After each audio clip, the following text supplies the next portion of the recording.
बेटा ये एक सिंपल तरीके से ये आज़ादी की लड़ाई आपको सिखाने के लिए नहीं है ये कि हमने जो nationalist movement in Indo China लिखा है, इससे जो लर्निंग है, वो जो लर्निंग आउटकम है, वो बड़ा काम का है। बेटा ये तो हम इंडियन कॉन्टेक्स्ट में भी पढ़ रहे हैं, तो इसको इंडो चाइना कॉन्टेक्स्ट में पढ़ने का क्या ज़रूरत है? जैसे हम नेशनलिस्ट मूवमेंट इन इंडिया भी तो पढ़ेंगे इसके बाद, बट इस चैप्टर का क्या फ़ायदा है? बेटा देखो, हमारी कंट्री ने जो फ्रीडम पाया, तो उसमें सिर्फ़ कॉलोनियल रूल था, मतलब ब्रिटिशर्स थे और उनकी कॉलोनियल मेंटालिटी थी। लेकिन जो इंडो चाइना पार्ट है, स्पेशली वियतनाम, उस पार्ट ने जब फ्रीडम पाया, तो उसमें बहुत सारे एस्पेक्ट और भी थे जो हमें समझने के लिए काफ़ी अच्छे रहेंगे। जैसे बेटा देखो, उन्होंने मॉडर्न वॉरफेयर भी झेला अगेंस्ट यूएस। उन्होंने कॉलोनियल एग्रेशन भी झेला फ्रेंच से। और बेटा देखो, उन्होंने एक तरीके से जो आसपास के नेबर्स हैं, उनका अटैक भी झेला है। जापान का हमला, चाइना से रिलेशन, लेफ्ट साइड बेटे देखो, थोड़ी-सी ज्योग्राफी समझने से ना हिस्ट्री थोड़ी बेटर हो जाती है। अगर आप इस पार्ट को देखोगे, मैं मैप थोड़ा-सा नीचे कर रहा हूँ और आप ऑब्ज़र्व करो। मैं मान के चल रहा हूँ बेटा आप लोग को थोड़ा आइडिया कम है इस चैप्टर का।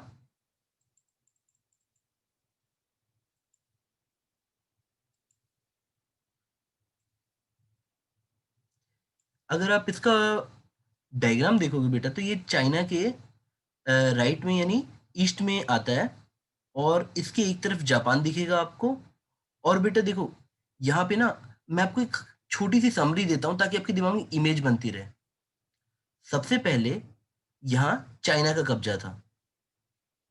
ये जो पूरा बेल्ट है वियतनाम वाला, इसमें हमारे चाइना वाले रूल कर रहे थे। देखो बेटा, China was ruling this section. फिर वहाँ की एक लोकल डायनेस्टी आई और ये बेटा लोकल डायनेस्टी जो आई है, ये अभी की नहीं, ये ये काफ़ी पुरानी बात है, मतलब इट्स वेरी ओल्ड, और ये काफ़ी सालों तक रूल की। लेकिन बेटा फिर 1858 में फ्रेंच आए और बेटा बिज़नेस करने आए। जैसे इंडिया में बेटा ब्रिटिशर्स आए थे बिज़नेस करने, वहाँ पे फ्रेंच बिज़नेस करने आए and they established their colonies. उसके बाद धीरे-धीरे जब ये उनकी ग्रिप से निकलने की कोशिश हुई, तब जापान ने हमला किया और लेटर ऑन यूएस का इंटरफेरेंस आया। बेटा देखो, यूएस वाला इंटरफेरेंस ऐसा नहीं था कि यूएस ने रूल करने के लिए हमला किया। उस समय यूएस ने, बेटा देखो, यूएस उस समय बिग ब्रदर का रोल निभाता था। जब उसने बिग ब्रदर, बेटा यहाँ पे मैं वे पॉजिटिव सेंस में नहीं कह रहा, ये वाला बिग ब्रदर वैसा है कि like they were meddling in everywhere, कि भाई सब कुछ हमारे हिसाब से होगा। तो वो वहाँ की कम्युनिस्ट गवर्नमेंट जो बनने वाली थी, उसकी थोड़ा-सा अगेंस्ट में थे। अब बेटा मैं चैप्टर की स्टार्टिंग पे आता हूँ। देखो, यहाँ पे स्टार्टिंग जब होगी चैप्टर की, तो आपको कुछ फ़ोटोज़ हैं। देखो, जैसे सिंपल ये वाली फ़ोटो आप देख पा रहे हो। मैं राइट हैंड साइड की तरफ जाता हूँ।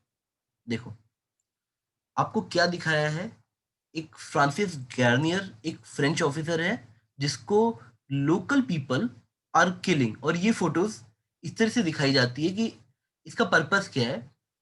बेटा देखो, हुआ भी यही था कि स्टार्टिंग में फ्रेंच आए और उन्होंने सोचा कि हम तुरंत यहाँ पे थोड़ा-सा कब्ज़ा टाइप का कर लेंगे। लेकिन उनको एक रेजिस्टेंस मिला लोकल लोगों से, और ये फ़ोटो उसी का एक सिम्बोलाइज़ करती है बेटा। अच्छा बेटा, जब हम ये चैप्टर पढ़ ही रहे हैं, तो मैं आपको थोड़ी-सी कुछ बातें बताता हूँ। आगे चल के अगर आप कभी पढ़े, तो ये मेकॉन्ग रिवर काफ़ी इम्पोर्टेंट प्लेस रखता है हर तरीके से। Mekong river is not only important कि मैं इस चैप्टर में आपको बताऊँ कि इसका रोल क्या है।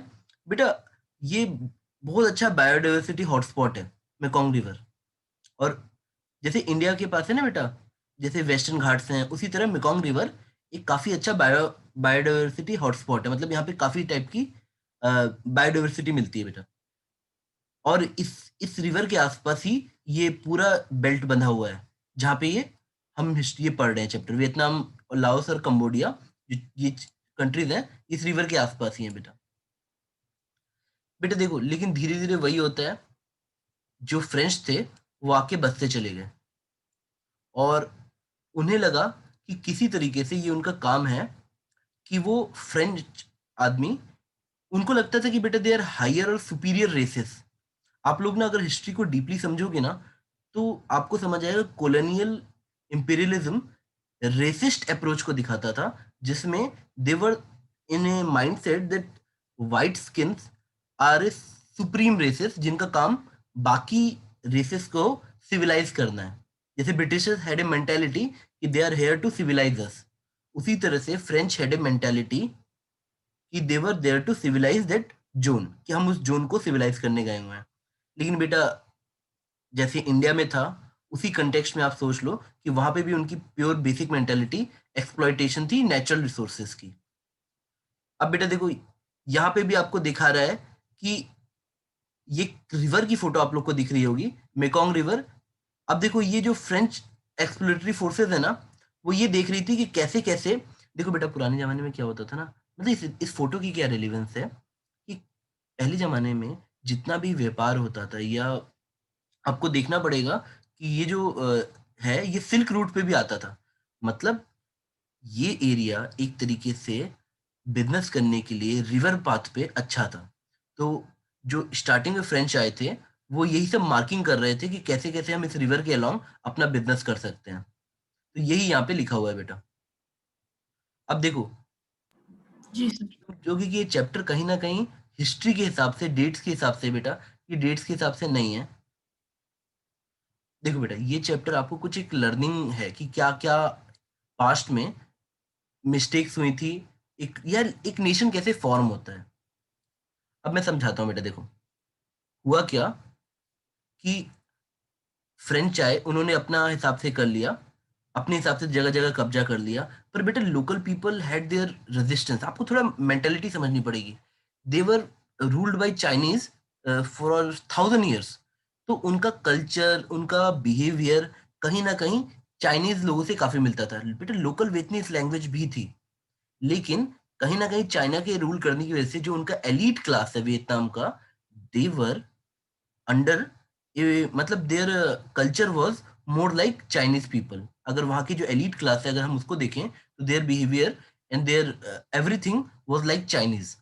तो अब एक नए कल्चर को लाना, बेटा इवन लैंग्वेज सोचो ना, अगर वहाँ पे जो ज्यादा पढ़े लिखे लोग हैं वो चाइनीज लैंग्वेज पढ़ रहे हैं, या ज्यादा समझदार लोग चाइनीज चीजें सीख रहे हैं, तो अचानक से फ्रेंच आके सब कुछ डिस्कार्ड कर दिया, एक तरह से कॉलोनी बना ली।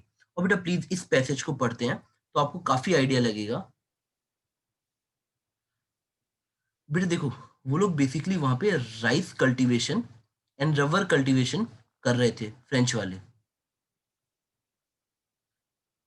और उनके साथ सिर्फ स्मॉल वियतनामीज एलाइड थे। और बेटा जैसे इंडिया में ब्रिटिशर्स ने किया था ना, एक तरह से अपना पपेट किंग की तरह रख देते थे, उसी तरह से वहां जो लोकल डायनेस्टी थी, उसके भी राजा को किसी तरह से इन्होंने अपने कब्जे में रखा हुआ था।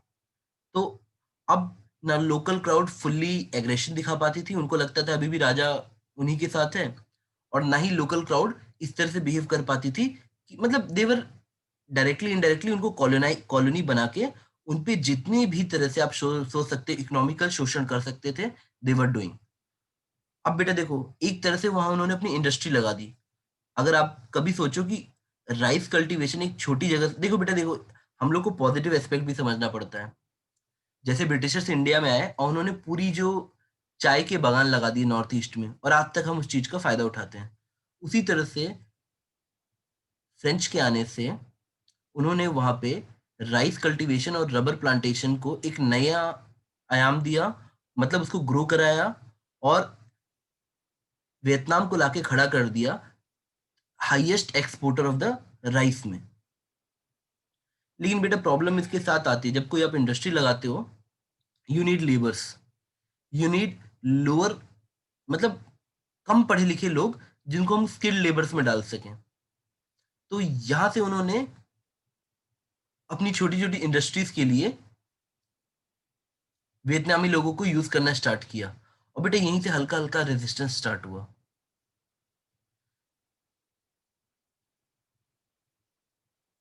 अब देखो अगर आप समझ पाओ बेटा,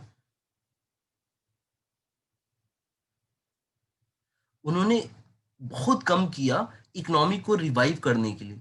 उन्होंने वो सब कुछ किया जिससे उनकी इकोनॉमी रिवाइव हो। फ्रेंच की बात कर रहा हूँ। देखो बेटा, in the rural area landlordism spread, standard of living declined. आम जनता दुखी हुई। और बेटा देखो, ये एक फोटो दी हुई है। ये फोटो क्या दिखा रही है कि एक फ्रेंच मर्चेंट है जो वियतनाम में था। उसने कन्विंस किया फ्रेंच गवर्नमेंट को कि भाई Vietnam is a good place for business, आप इधर आओ। और इस तरह से धीरे धीरे वियतनाम में फ्रेंच गवर्नमेंट घुसी। बेटा देखो, अब मान लो कि फ्रेंच गवर्नमेंट स्टेब्लिश हो चुकी है। अब उनके पास एक टर्म आप पढ़ रहे हो, the dilemma of colonial education.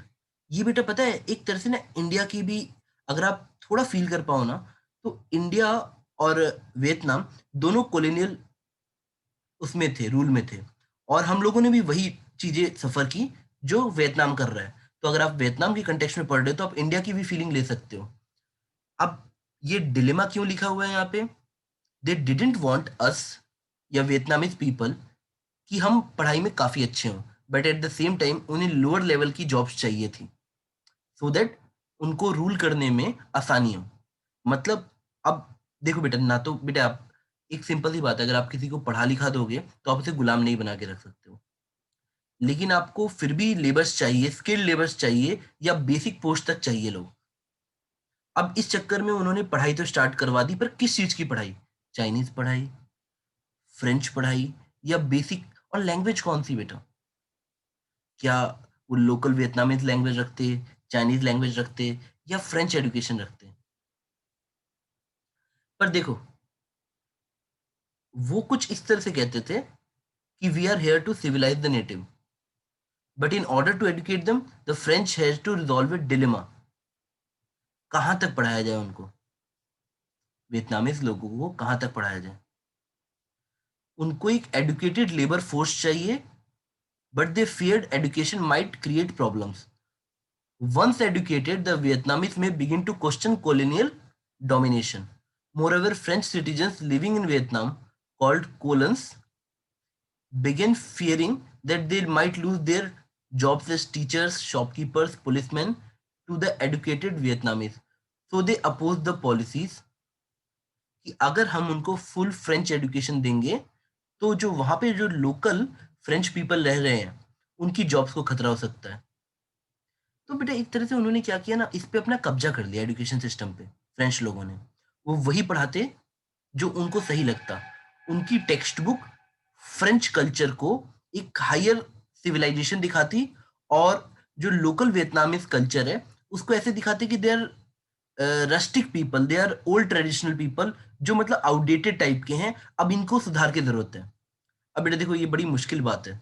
अगर मैं किसी एक पर्टिकुलर जगह को बोलूं कि वो खराब है और उनको वही टेक्स्ट बुक में पढ़ाऊं, तो बेटा वो मन ही मन तो नहीं मानेंगे। और ये सही भी है बेटा। तो उन्होंने क्या किया, स्टार्टिंग में वर्नाकुलर जो लोअर क्लासेस हैं उनको वर्नाकुलर लैंग्वेज में रखा, मतलब लोकल वियतनामीज लैंग्वेज में। और जैसे बच्चा थोड़ा हायर क्लास में गया, उसको बोला कि आप फ्रेंच में एजुकेशन लो। अब देखो बेटा, मैं आपको बैकग्राउंड पहले ही बता चुका हूँ कि चाइनीज यहाँ पे एलीट क्लास की लैंग्वेज थी। कि तो अब उनके पास ये डिलेमा है कि was the language to be Vietnamese और फ्रेंच, क्योंकि चाइना से तो उनको कोई लेना देना नहीं था। बेटा यहाँ पे चाइना का रोल थोड़ी देर बाद फिर से आएगा।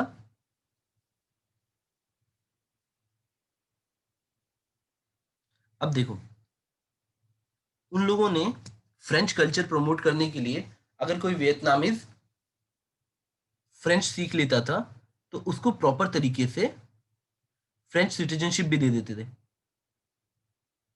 अब देखो बेटा, आपको ये चीज बड़ी अजीब सी लगेगी। अगर आपको लगता है ब्रिटिशर्स बुरे थे, तो बेटा हाँ, इंडियन कंटेक्स्ट में उन्होंने काफी गलत काम किए। वेट एंड वॉच, अभी थोड़ी देर में आपको फ्रेंच कल्चर समझ आएगा, तब आपको शायद ब्रिटिशर्स थोड़े से कंपेरेटिवली लेस इविल लगेंगे। देखो, स्कूल टेक्स्ट बुक में they glorified the French and justified colonial rule. French अपनी ही किताबें पढ़ा रहे थे और उसमें वो ग्लोरीफाई कर रहे थे। अब देखो, ये देखो कि किस तरीके से एस्टेब्लिशमेंट ऑफ फ्रेंच रूल की वजह से वियतनामी पीजेंट्स जो किसान थे, they were no longer in constant fear of pirates. बेटे पायरेट्स पहले एक समुद्री डाकू टाइप की बोल लो, तो वो बोलते थे कि अगर हम फ्रेंच यहाँ पे हैं तो आप लोगों को कोई दिक्कत नहीं है। अब देखो आपको एक फोटो दिख रही होगी बेटा, आप सोच रहे हो कि फोटो क्या है, कैसे अजीब सी फोटो बना रखी है। अब ये एग्जाम्पल से समझाता हूँ। बेटा French people use to have short hairs, और टिपिकल जो वियतनामी आदमी है, अगर आप उसको रिलीजन और कल्चर के हिसाब से देखोगे, वो बड़ा बुद्धिज्म का, कन्फ्यूशियस का और लोकल जो ट्रेडिशंस होते हैं उनके कल्चर वाला आदमी था। तो वहां पे लड़के भी लंबे बाल रखते थे, एक पोनी टेल टाइप की बना के। लेकिन फ्रेंच ने बोला ये काफी अनसिविलाइज्ड है। तो इवन दिस फोटो ये दिखा रही है कि फ्रेंच पीपल यूज्ड टू से कि अगर आप लोकल की तरह मत बनो, हमारी तरह बनो, शॉर्ट हेयर रखो। उन्होंने एक टोंकिन फ्री स्कूल स्टार्ट किया, और ये पूरा वेस्टर्न स्टाइल पे किया। अब बेटा देखो, इसमें आप ये टर्म देखो, उन्होंने साइंस, हाइजीन और फ्रेंच को इंपॉर्टेंस दी। देखो बेटा, देखने के लिए तो अच्छा लग रहा है कि साइंस पढ़ा रहे हैं, फ्रेंच पढ़ा रहे हैं, हाइजीन पढ़ा रहे हैं। अब बेटा लेकिन कल्चर को फुल्ली गलत कहना, जो लोकल कल्चर है वो सही नहीं होता। अगर मैं बोलूँ आपके लंबे बाल हैं और आप सही नहीं हो, इट्स लाइक कि आप किसी तरह से पिछड़े हुए हो, ये आपके लंबे बालों से प्रतीत होता है।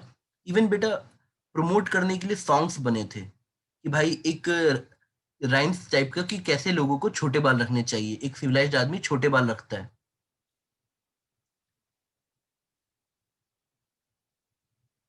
बट देखो, अगर आप इससे समझ पाए कि कॉलोनियल मेंटालिटी क्या थी, कि एक लोकल वियतनामी बच्चा पढ़े पर उतना ना पढ़े कि वो रूल के अगेंस्ट में जाए, लेकिन वो इतना पढ़े कि वो लेबर क्लास से थोड़ा ऊपर आ सके, ताकि उनको वर्क फोर्स मिले, वियतनामीज को, मतलब फ्रेंच को वियतनामी जैसे वर्क फोर्स मिले। बेटा देखिए, लेकिन एक चीज, पढ़ाई का एक नेचर जान लो, जो पढ़ लेता है ना वो सही में कभी गुलाम नहीं रह सकता। अब इन्होंने क्या किया, जो वर्नाकुलर लैंग्वेजेस सिखाने के लिए जो टीचर्स रखे, वो लोकल वियतनामीज रखे, और बेटा उन्होंने उसको उल्टा एक्सप्रेस करना स्टार्ट किया। अगर एक किताब में जहां जहां फ्रेंच कल्चर अच्छे से लिखा था, जो लोकल टीचर पढ़ा रहा था ना, उसने उसी जगह को क्रिटिसाइज किया कि देखो ये यहाँ पे लिखा है कि हमारा कल्चर गलत है। उसने उल्टा उसको बोलना शुरू किया, उसको एक तरह से रेफरेंस मिल गया कि कैसे हाईलाइट करें कि हमारी कल्चर को बुरा कहा गया है और फ्रेंच कल्चर को सुपीरियर कहा गया है। और बेटा एक इंसिडेंट लिखा गया है रेजिस्टेंस इन स्कूल में। आप जो बाइसिंग होती है इससे देख सकते हो कि एक बच्चा जो फ्रेंच है, उसको आगे रो में बैठाने के लिए एक लोकल बच्चे को बोला गया कि तुम पीछे जाओ, ताकि ये बच्चा आगे बैठ सके। उस बच्चे ने इनकार किया कि नहीं सर, मेरी कोई गलती नहीं है, मैं आगे ही बैठूंगी।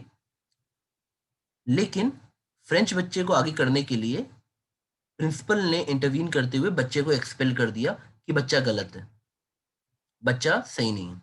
बाद में पूरी कंट्री में इसके खिलाफ रेजिस्टेंस उठा, और आखिरी में जाके बच्चे को दोबारा से एंटर करना पड़ा।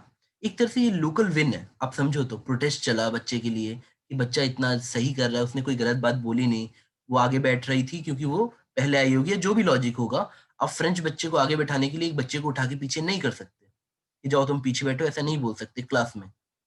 तो बेटा इससे वैसे आप देखिए ना, इससे उनका कंटेक्स्ट भी समझ आता है कि पढ़ा भले ही रहे हैं, फिर भी दे आर फीलिंग कि फ्रेंच सुपीरियर है, इनको हर चीज में बेटर अपॉर्चुनिटी मिलनी चाहिए।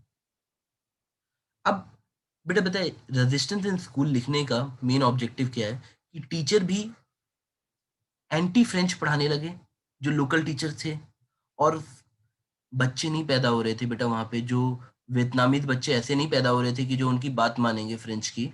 वो एक तरीके से जैसे इंडिया में हुआ ना बेटा, भगत सिंह की जनरेशन, उस टाइप के बच्चे पैदा होने लगे, जो किताब खोल के बैठे थे, पढ़ रहे थे और जान रहे थे कि भाई हमारे ये जो बैटल है, ये पॉलिटिकल है, ये कल्चरल बैटल है। वो समझ रहे थे चीजों को। और बेटा देखो, आप बहुत सारी चीजें देखोगे, पता है। अब एग्जाम्पल के लिए समझाता हूँ। आपने स्कूल देखा बेटा, कैसे स्कूल उनका बैकफायर किया। अब उनको स्कूल चाहिए थे, school become the platform for Vietnamese to learn how French are using them.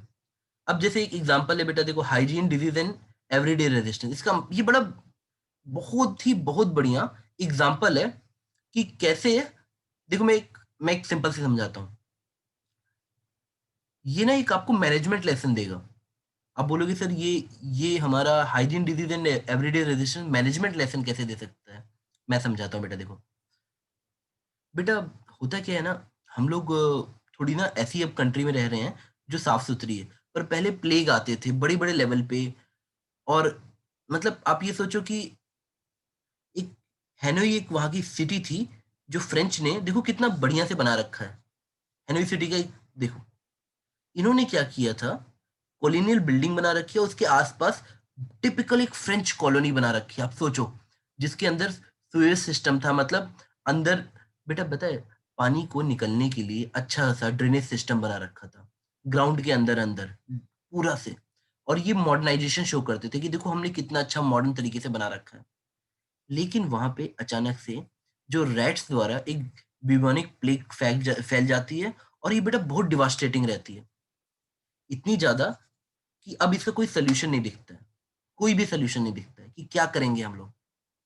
तो फ्रेंच गवर्नमेंट जो अपने पे प्राउड फील करती थी कि हमने इतनी बढ़िया से एक तरीके से एक मॉडर्न सिटी स्टेब्लिश की है, जिसके अंदर हाइजीन के लिए मॉडर्न सीवेज सिस्टम है कि सारा कचरा सीधे बाहर जाता है। बेटा पता है वो जो मॉडर्न सीवेज सिस्टम था, वो एक तरह से जो रैट्स थे उनके लिए एक तरह से अपॉर्चुनिटी बनी कि वो प्लेग को फैला सकें। सारी की सारी जो अंडरग्राउंड सिस्टम था उसमें रैट्स फैल गए, बुरी तरह से रैट फैल गए। अब गवर्नमेंट को कुछ समझ नहीं आया कि क्या किया जाए। अब बेटा लोकल पीपल के लिए रैट को मारना पकड़ना is a very easy thing, उनके लिए कोई चीज नई नहीं थी। पर फ्रेंच अभी भी इन सब चीजों से डरते थे, तो उन्होंने क्या किया, ओपन रैट हंट करवा दी कि जो रैट को पकड़ के लाएगा हम उसको एक पर्टिकुलर प्राइस देंगे। और उनसे बोला गया कि लोकल लोगों को कि आप जाओ नाले में उतरो और वहां से रैट पकड़ पकड़ के लाओ। बेटा लेकिन अब जरा देखना हुआ क्या, एग्जैक्टली उसका उल्टा। रैट हैंड तो उन्होंने करवा दी, बट उनको ये नहीं समझ आया कि जो लोकल लोग थे वो पूरी तरह से फ्रेंच से खुश नहीं थे। उन्होंने इसको भी अपॉर्चुनिटी बनाई। आप समझो कि एक रैट है, बेटा रैट की जो टेल होती है, वो सिंबल के लिए वो टेल मांग रहे थे कि तुम टेल लेकर आओ तो हम समझेंगे कि भाई तुमने रैट को पकड़ लिया था। बेटा आप जानते हो कि अगर रैट की टेल काट दें तो कुछ दिनों बाद वो फिर उगाती है। अब हुआ क्या, उन्होंने जो लोकल लोगों ने रैट्स को पालना स्टार्ट कर दिया कि हम अपने घर में ही पालेंगे और फिर टेल ले जा जाके देंगे और उनसे बाउंटी लेंगे। Bounty is the thing, something कुछ इलीगल को पकड़ के देने पे आपको पैसे मिलते हैं, दैट इज कॉल्ड बाउंटी। तो उन्होंने बाउंटी लेना स्टार्ट कर दिया रैट के नाम पे। बेटा और कई बार ऐसा होता था कि वो रैट को पकड़ते थे, टेल ले जाते थे और फिर रैट को वहीं पाइप में छोड़ देते थे प्लेग फैलाने के लिए। अब बेटा मुझे पता है कि वियतनामीज पॉइंट ऑफ व्यू से आपको ये ऐसा लगेगा कि स्ट्रगल हो, मतलब ये उनका रेजिस्टेंस था। बट अगर अब आप सोचोगे तो आपको गलत लगेगा। From Vietnamese point of view उस समय ये उनका फ्रीडम स्ट्रगल था, कैसे वो फ्रेंच को बेवकूफ बना के पैसा वापस ले रहे हैं, अगर आप उनके कंटेक्स्ट में सोचोगे तो। लेकिन अभी आपको शायद ये बात गलत लगे कि वो एक तरह से प्लेग में भी पैसा कमाने की सोच रहे थे। और बेटा ये बुरी तरह से ना फेल हो गया। जो फ्रेंच के आइडिया थे ना कि पैसे से ही वो चीज कर्व कर देंगे, बल्कि उन्होंने जो पैसे देना स्टार्ट किए, लोगों ने रेट को ही हार्वेस्टिंग स्टार्ट कर दी कि भाई हम रेट से ही बिजनेस कर लेंगे। अब बेटा देखो, अब इनकी जो ये सिविलाइजिंग मिशन है ना, वो कहीं ना कहीं फेल होते दिख रही थी। उनको अब ऐसा लग रहा था कि भाई we are not up to the mark, ये पीपल भी इतने बेवकूफ नहीं है। अगर बेटा आप देखो, मैंने थोड़ी देर पहले आप लोगों को बताया था ये पार्ट कि आप शायद हमेशा लोकल कल्चर को समझते हैं, तब आप वहां जाके सस्टेन कर सकते हो। Elite in the Vietnam were educated in Chinese Confucianism. बेटा कन्फ्यूशियस एक आदमी था जो कहता था, मतलब कुछ उसने अच्छी चीजें कही थी, तो जो लोग उसको समझते थे उसको फॉलो करते थे। अब बेटा देखो, आपको पता है इंडिया में भी जब ब्रिटिशर्स आए थे तो वो अपनी मिशनरीज लाए थे। मिशनरीज क्या होती हैं? अ, बेटा मिशनरीज को सिंपल भाषा में बोलूं तो क्रिश्चियन बनाने के लिए मिशंस चलाते थे। तो उसको मिशनरीज कहते थे। तो उसी तरह वियतनाम में भी मास लेवल पे उन्होंने कोशिश की कि the local crowd can be converted अगर इफ पॉसिबल इनटू क्रिश्चियंस। अब बेटा देखो, किसी के धर्म के साथ छेड़छाड़ करने पे उस समय रेजिस्टेंस तो हो गई। तो आप ये सोचो ना, एक तरह से पढ़ाई में लोकल की बेइज्जती हो रही है, हेयर कट तक पे कमेंट हो रहा है, उसके बाद आप उनको जबरदस्ती कन्वर्ट करने की कोशिश कर रहे हो। तो बेटा ये सब चीजें आपको एक तरीके से, अब देखो बेटा, आप खुद अगर ऐसे सोचो ना कि अगर कोई आदमी को आप लोकल लेवल पे रूल करना चाहते हो और उसको इक्वलिटी का दर्जा नहीं दोगे, या तो वो कहीं ना कहीं चीजें समझ जाएगा आज नहीं तो कल। और बेटा वही हुआ। अब देखो, आप एक फोटो देख रहे होगे, ये देखो बेटा, अगर आप इस फोटो को ध्यान से देखोगे तो वो ऐसी फोटोज सर्कुलेट होती थी जिसमें हमेशा लोकल वियतनामी लोग, नेशनलिस्ट लोग, इंपीरियलिस्ट, बेटा इंपीरियलिस्ट उसको कहते हैं जो किसी किंग या क्वीन के कहने पे कहीं जाके कॉलोनी बनाए, इसको इंपीरियलिज्म कहते हैं। तो हमेशा वो ऐसा दिखाते थे, अगर कोई लोकल लेवल पे, कि हमेशा local fighters were the heroes, और हमेशा ये भाग जा रहे हैं, देखिए, दे आर फ्लीइंग। हमेशा जो आउटसाइडर होगा वो भाग जाएगा। तो कुल मिला के पूरा वियतनाम उबल रहा था। दे वर नॉट एक्सेप्टिंग फ्रेंच, कि टोटली हम फ्रेंच के अंडर में आ जाए। अब बेटा देखो, अगर आप समझ पाओ तो इसी बीच में बहुत सारी चीजें चल रही थी लोकल लेवल पे भी। अब मैं थोड़ा सा समझाता हूँ बेटा, एक्चुअली बैकग्राउंड क्या है। अभी आप सोचो कि जो लोकल वियतनामीज हैं वो थोड़ा पढ़ लिख गए हैं। अब बेटा हम जब पढ़ते हैं तो हम कहाँ कहाँ जाते हैं, हम कुछ वियतनामी, अगर आप वियतनाम की लोकेशन देखो तो 1900 के पास में ना, अभी फ्रेंच चाहते थे कि इसको कॉलोनी बना के रूल करें, बट इसके लेफ्ट में चाइना था। अनडाउटेडली चाइना ने उस पर रूल किया था, तो चाइना से भी वो थोड़ा सा एंटी थे। लेकिन चाइना में कम्युनिज्म उभर रहा था, कम्युनिस्ट कल्चर। तो धीरे धीरे लोकल जो लोग हैं वहां पे वियतनाम के, वो कम्युनिस्ट कल्चर सीख रहे थे, और दे वर लुकिंग ईस्ट ऑल्सो। वो सिर्फ फ्रेंच को वैसे नहीं देख रहे थे कि French is the only symbol of modernisation. जब उन्होंने सुना कि 1907 में जापान जैसे छोटी सी कंट्री ने रशिया जैसी बड़ी सी कंट्री को, बेटा उस समय रशिया नहीं था, रशिया पूरा कंबाइंड था, यूएसएसआर था, यूएसएसआर। रशिया जैसी बड़ी कंट्री को हरा दिया, तो they started looking towards east. वैसे कल्चर क्या होता है बेटा, पूरी यूरोपियन कंट्रीज और अमेरिका क्या कहते हैं, लुक वेस्ट अगर आपको मॉडर्नाइजेशन सीखनी है। बट जापान ने दिखा दिया कि लुक ईस्ट अगर आपको मॉडर्नाइजेशन सीखनी है। एक नई तरह का कल्चर दिखा, जहाँ पे हम इंडस्ट्री के भरोसे कुछ इंडस्ट्रीज बना बना के जॉब क्रिएट कर सकते हैं। तो जापान एक तरह से रोल मॉडल की तरफ दिखा। तो कई पढ़े लिखे वियतनामीज जापान की तरफ रुख किए कि हम वहां से कल्चर और पढ़ाई सीख के आएंगे और अपनी कंट्री में स्टेब्लिश करेंगे। और बेटा बेसिक लेवल पे क्या अब इंट्रोड्यूस हो रहा है, कम्युनिज्म। बेटा कम्युनिस्ट एक कल्चर होता है, एक आइडियोलॉजी होती है, और जिसका सिंपल मतलब, बेटा देखो, मैं कम्युनिज्म के बीच ऊपर ज्यादा लेक्चर नहीं दे सकता अभी। भाई इतना समझो कि जैसे एक आइडियोलॉजी होती है ना पार्टी की, जैसे सेक्युलरिज्म हो गया, कम्युनिस्ट भी एक टाइप के क्राउड या एक टाइप के पीपल होते हैं, दे थिंक कि जितना भी कंट्री के रिसोर्स हैं वो सबके हैं इक्वली। मतलब वो लोग इस चीज को प्रमोट नहीं करते जैसे कि लोकल बिजनेसमैन या कोई आउटसाइडर बिजनेसमैन डेवलप हो, जैसे वो they won't support Ambani, they will say कि ये जो लैंड है वो सबकी है। अब बेटा देखो, कोई प्रैक्टिस बुरी नहीं होती, ना ही सोशलिज्म, ना ही कम्युनिज्म, ना ही आपका जो हमारा जैसा चल रहा है mixed economy. It's all about how you execute things. जहाँ पे एग्जीक्यूशन अच्छा होता है पीपल विल प्रेज, और जहाँ पे एग्जीक्यूशन जिस चीज का खराब रहेगा वो चीज पीपल, धीरे धीरे वो चीज खराब हो जाती है। तो अभी आप ये समझो कि जो एक यूएस एक प्लेयर है,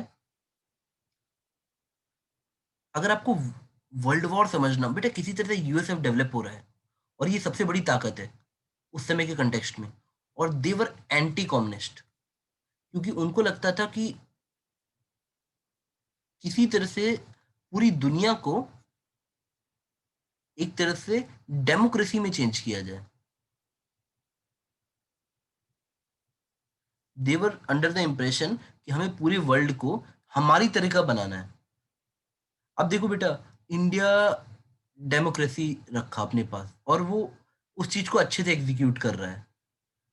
तो जो जो कंट्रीज कम्युनिस्ट थी, जैसे चाइना हो गया, आपका नॉर्थ कोरिया हो गया, वियतनाम, ये सब उस समय धीरे धीरे ट्रेंड में आ रहे थे। तो ये जितनी कंट्रीज हैं, यूएस ने कहीं ना कहीं सपोर्ट किया कि जहां तक वो कम्युनिस्ट कंट्री बनने से रोक सके।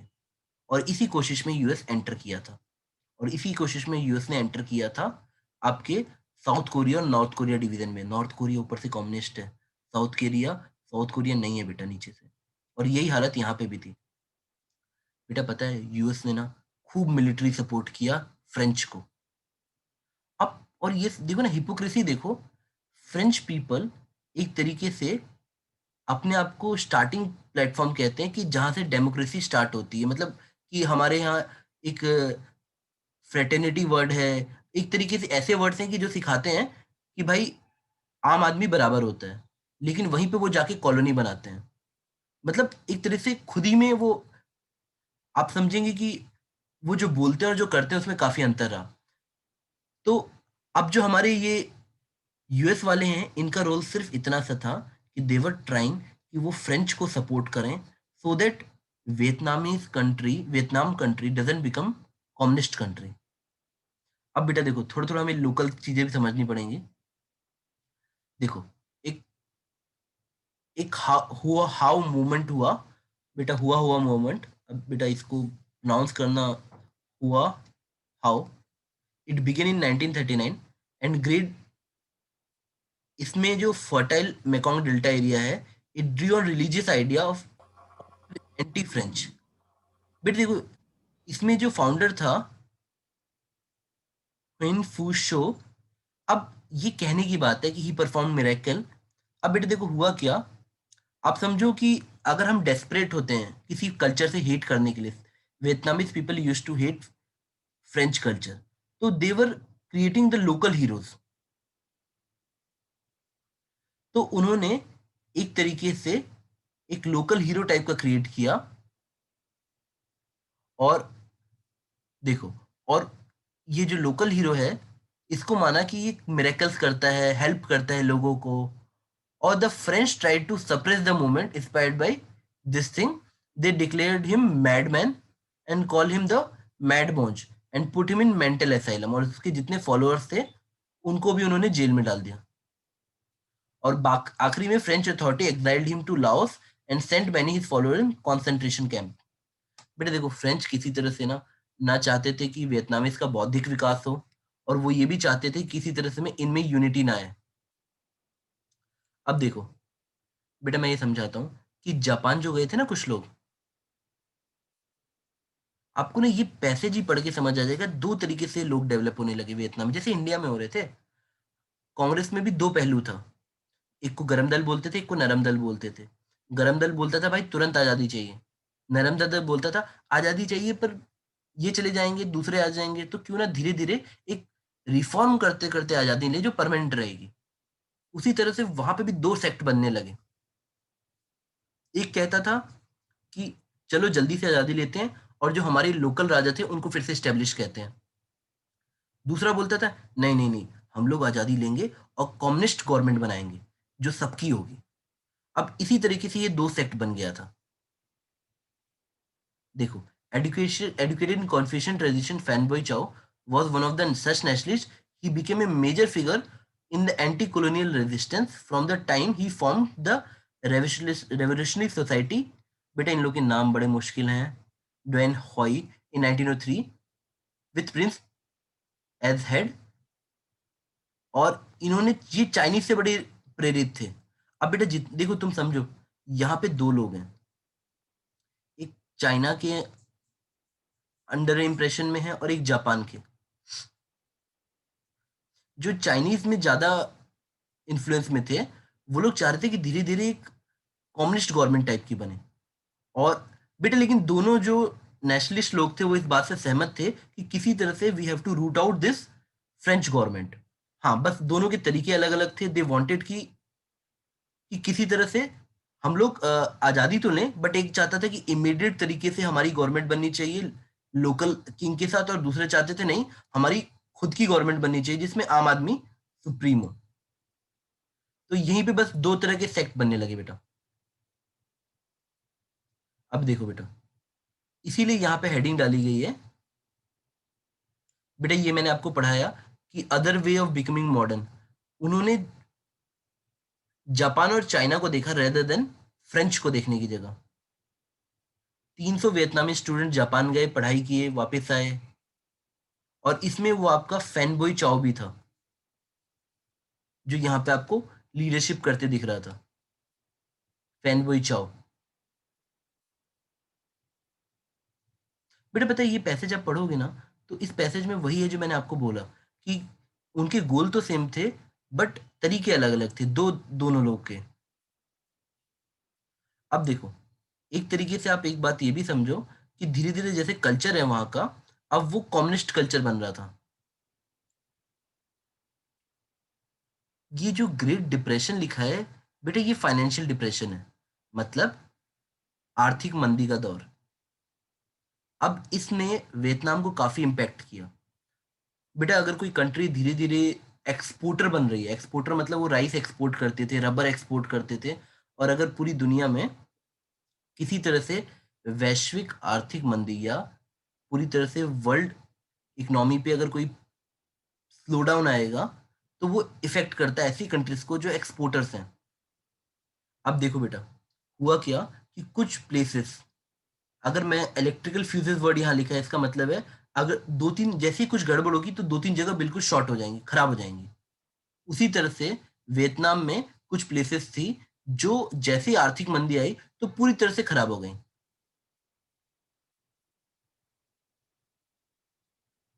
अब बेटा देखो, आप ना किसी ऐसे आदमी को जो थोड़ा पढ़ा लिखा हो और गरीब हो, उसको अगर जॉब नहीं दोगे, तो वो गवर्नमेंट को जरूर रजिस्ट करेगा कि we need job and all that thing.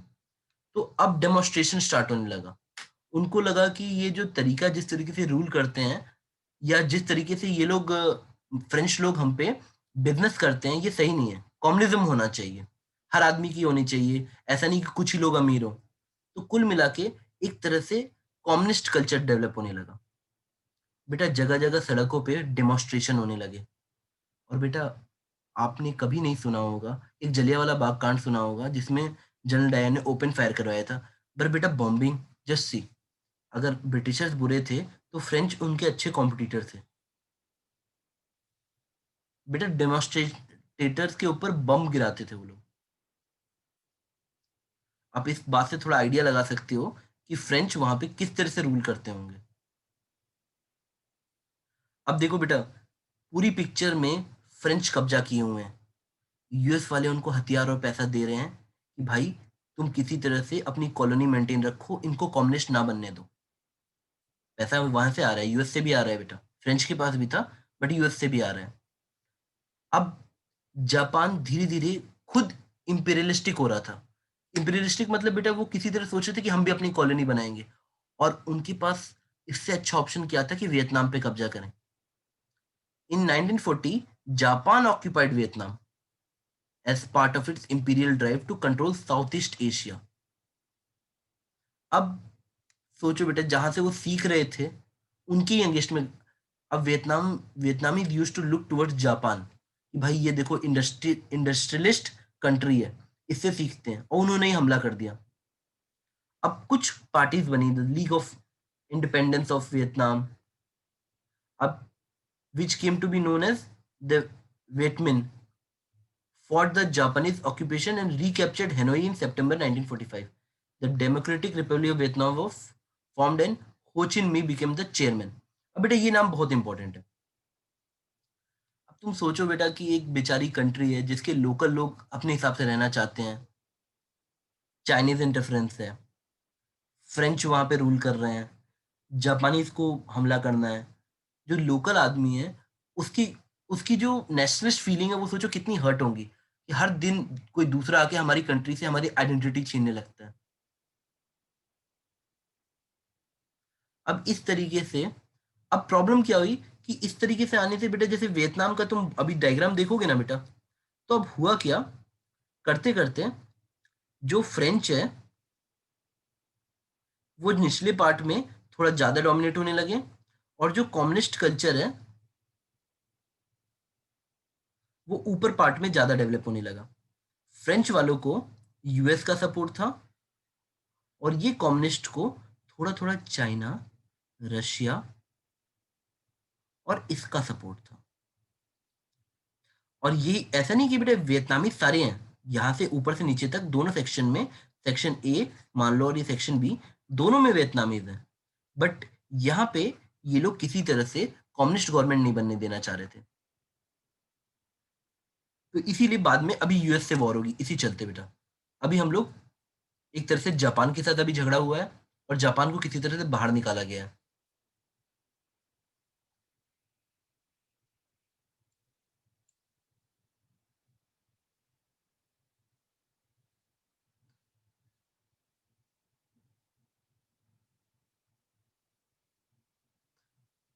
बेटा पता है इवन जब जब सोचो ना, तुम एक वॉर सोचो कि हर जगह अब ना पूरी की पूरी वॉर चल रही है। फ्रेंच दोबारा कंट्रोल करना चाहते हैं। वहाँ पे एक लोकल कम्युनिस्ट टाइप की गवर्नमेंट बनने लग गई है वियतनाम में, वो भी अपना कंट्रोल चाह रही है। फ्रेंच आए, वो कंट्रोल दोबारा चाह रहे हैं रिगेन करना। इवन वहाँ का जो आर्मी वाला था, उसने डिक्लेयर भी कर दिया कि हम लोग थोड़े दिनों में फिर से पूरा कब्जा कर लेंगे। और दे अंडर एस्टिमेटेड लोकल पीपल। और बेटा उनकी काफ़ी कोशिशों के बाद भी जो ये वियतमिन्स थे ना, इनकी स्ट्रेंथ बढ़ती चली गई क्योंकि वो मॉडर्न वॉरफेयर यूज नहीं कर रहे थे, पर they're really had got local support. Even एक एक बच्चा, एक एक औरत, हर बंदा फाइटर था, लोकल लोगों को सपोर्ट कर रहा था। आप ये समझो कि एक तरीके से जो वॉर थी ना, वो कॉपी पेन पे तो फ्रेंच जीतते, लेकिन रियलिटी में ऑन ग्राउंड वियतनामीज इतने स्ट्रांग हो चुके थे कि वो उनको जैसे बेटा अभी भी आप पढ़ोगे ना कि वॉर में ना ट्रांसपोर्ट की बड़ी कीमत होती है कि एक जगह से दूसरी जगह पे आर्टिलरी वेपन्स ये सब कैसे डिस्ट्रीब्यूट किया जाए। वियतनामीज लोग अपनी पीठ पे सामान लेके चले जाते थे, सारा सारा छोटे छोटे, मतलब आप उनको किसी तरह से डिस्टर्ब भी नहीं कर सकते थे। आप एक एरिया को बम गिरा के मार दोगे, they will create again, road रातों रात बन जाती थी बेटा।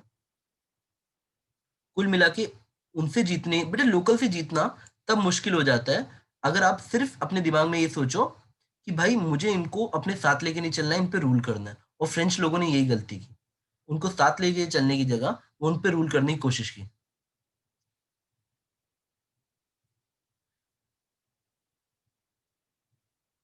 बेटा आप अब एक तरह से ना स्ट्रैटेजी समझो, कुछ इस तरह से हो चुका है ना कि यूएस अब एंटर करने के उस पे पहुंच चुका है कि चलो हम एंटर करेंगे। The entry of the US into the war, the Vietnam war. बेटा इसके बहुत सारे नाम हैं, सेकंड इंडो चाइना वॉर, ये सब। मैं इसको आपको इसमें बोर नहीं करूंगा, मैं पॉइंट पे आता हूँ। यूएस को लगा अगर अब वो पिक्चर में आएंगे तो वियतनाम छोटा सा तो है, हम फिर से फ्रेंच गवर्नमेंट वाला पार्ट कब्जा कर, मतलब फ्रेंच को यहाँ से बोलेंगे कि किसी तरह से नीचे से होते हुए पूरा ये कब्जा कर लो और कम्युनिस्ट गवर्नमेंट ना बनने, जो जो यहाँ से इन्फ्लुएंस आ रहा था चाइना से, ये बनने नहीं देते हैं, चलो कब्जा कर लेते हैं नीचे से पूरा। पर बेटा ऐसा हुआ नहीं, लाख कोशिशों के बाद ऐसा हुआ नहीं। अगर आप सोचो अमेरिका ने क्या क्या किया, थोड़ा सा हम पिक्चर्स के थ्रू देखते हैं बेटा। देखो, तुम पहले अमेरिकन स्टैंड को समझो, क्यों ये जरूरी है। हमने कॉलोनियल रूल समझा कि कैसे वो लोग कोशिश कर रहे थे कि वियतनाम वाले फ्रेंच के अंडर में नहीं, जो हो नहीं पाया। उसके बाद अमेरिका यूज्ड टू थिंक कि वो कुछ भी चेंज ला सकता है 1960s में। सेकेंड वर्ल्ड वॉर के बाद उसको ऐसा लगता था कि we can change anything. Japan को बुरी तरह से बॉम्बिंग की गई थी, अगर आपको पता है तो। और एक तरह से उसने अपने आप को उस समय का एक तरह से अनडिक्लेयर्ड बॉस था वो, कि वो जो चाहे वैसे कर दे। लेकिन बेटा पता है अभी भी ना वियतनामीज ने उनको ऐसा लेसन सिखाया है कि अब वो कहीं पे भी वॉर में घुसने से पहले स्ट्रेटेजी पे बहुत ध्यान देते हैं। अमेरिकन्स ने, बेटा आप सोचो ना, नए फ्रॉम, ये मैं काउंटिंग जानबूझ के दिखा रहा हूँ, देखो, जस्ट सी द नंबर। इतने यूएस सोल्जर्स को सर्विंग करवाई गई। और रूल भी कैसे बनाए, बेटा अमेरिका में अगर आप प्रॉपर पोस्ट ग्रेजुएट नहीं हो या ग्रेजुएट अच्छे से नहीं हो, आप स्कूलिंग कर रहे हो, तो मस्ट या कंपलसरी आपको डिफेंस में सर्व करना है। अब इसमें क्या होता है, कई बार जिनका पैशन नहीं होता या अनस्किल्ड लोग होते हैं, अगर आप उनको डिफेंस में भेज दो तो बिना मन के वो आ जाते हैं। बेटा देखो, पेट्रियोटिक सब होते हैं, लेकिन if you will pick the people just कि उनको काम करना ही करना है, तो they might not do good. उन्होंने इतने वियतनाम में अपने सोल्जर्स भेजे बिना लोकल एरिया को समझे हुए। अब देखो ये फोटो क्या दिखा रही होगी, मैं तुमको पहले इस वर्ड का मतलब बता दूं। विटोंग्स लिखा है ना, वेटोंग्स। जी सर। वेटोंग का मतलब होता है वियतनामी कम्युनिस्ट। वियतनामी कम्युनिस्ट। अब जरा फीलिंग लो, बेटा ये राइस के खेत में ना सोल्जर्स खोज रहे हैं। अब लोकल आदमी तो इन लोगों की मजे ले रहा है, देखो वो छुपा हुआ है, और कितने सारे सैनिक लगा रखे हैं अमेरिका के। मतलब एक तरीके से लोकल टेरेन है ना, लोकल एरियाज को वहां के लोकल इतने अच्छे से समझते थे कि वो जो आउटसाइडर्स थे ना, उनके साथ वो गेम खेल देते थे। मारा, बेटा गोरिल्ला वॉरफेयर समझते हो ना, मारा मार के भाग गया। आप ऐसे लोगों को कंट्रोल ही नहीं कर सकते हो, जो लोकल लेवल पे के हिसाब से एडजस्ट करते हुए आप पे हमला करते हैं। और बेटा आप लोग ना एक तरह ना इसको लेसन की तरह देखना। Just see how US used to work. उनको बिग डैडी बनना था, इसलिए वो वियतनाम में एंटर किए, उनको कम्युनिज्म रोकना था। बेटा हो सकता है वो अपने हिसाब से सही हो, लेकिन उनकी जो मिलिट्री फेलियर है ना, वो बहुत बड़ा है। एक आम बच्चे को उठा के आप डिफेंस में भेज दोगे, जिसको सही में आइडिया नहीं है कि कैसे फॉरेन सॉइल पे एक्ट करते हैं, अपने अपने सारे यंग स्टूडेंट्स को उठा के वियतनाम भेज दिया कि जाओ वॉर लड़ो। अब बेटा इससे ना उन्हीं को बैकफायर हुआ। अमेरिका में मूवीज बनी जो दिखा रही थी कि कैसे ये अच्छी एक्टिविटी नहीं है, हम अपने लोगों को वहां क्यों भेज रहे हैं, जबकि वियतनामी लोग तो फ्रीडम फाइटिंग कर रहे हैं फ्रेंच से, तो वो क्या गलत कर रहे हैं। और बेटा सही बात भी थी।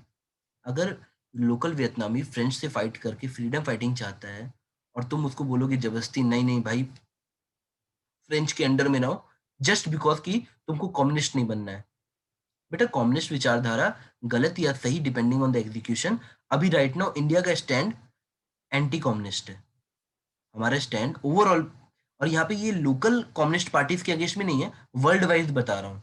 Overall we are bit tilted towards normal, जैसे इंडियन डेमोक्रेसी है उसकी तरह जितनी कंट्रीज है, हम लोग का हल्का सा शिफ्ट उस तरफ है, पूरी तरह से भी नहीं। We are not totally anti communist. हमारा जो चाइना से चल रहा है आपको पता है। इवन जो आप एक नेपाल छोटी सी कंट्री देखते हो ना, आपको ऐसा लगेगा कि यूएस गलत कर रहा है, तो बेटा नेपाल के अंदर भी चाइनीज इन्फ्लुएंस इतना ज्यादा है कि they are trying to convert Nepal, जो प्रॉपर एक तरह से इंडिया के कल्चर टाइप का है, उसको कम्युनिस्ट बना के रख दिया, और अभी भी वहाँ कम्युनिस्ट गवर्नमेंट बनी है नेपाल में। तो कहीं ना कहीं एक तरीके से आने वाले 50 साल बाद धीरे धीरे नेपाल भी पूरा चाइना के हिसाब से ही हो जाएगा।